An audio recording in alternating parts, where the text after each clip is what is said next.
afternoon pala. Nagbaba ng makina yung kaibigan ko yun. Hindi ko alam na dito pala pinalulusot yan. Ngayon ko lang nakita to na ganito pala ang pagbaba ng makina ng Starix. Kaya mo, baba makina ito no. Yan. Dinala sa San Andres yung hamsin. Yan. Nandun na sa Masing Shop. Mga boss.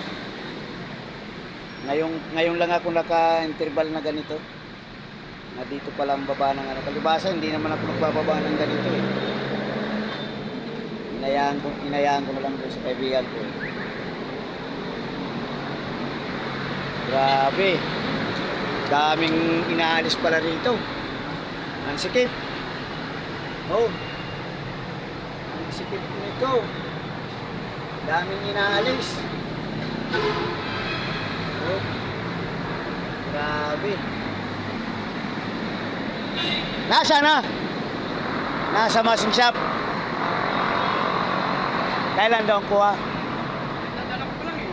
3 araw. Hindi, wala. Dalawa. Isang araw lang yan eh. Kung makukuha sa police fitting yun,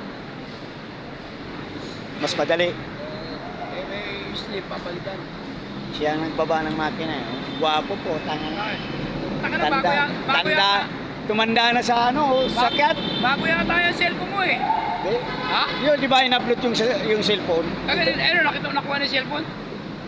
Hindi. Wala. Malabo na, di. Imposible naman na makuha mo pa yun, di. Hindi mo na makukuha yun. Mumbai nga eh. Kailangan yun. Makukuha mo pa ba yung cellphone nyo? Hindi ako nakahulog eh. Binabawal yung cellphone. Oh, mamaya. Solid siya yung cellphone. Kaya lang, di mo napapakinabangan. Papakapalin mo ng martilyo. Ganun ang mga tao dito eh. Wala, hindi. Gusto mo sumaglit ka lang, nawawala eh.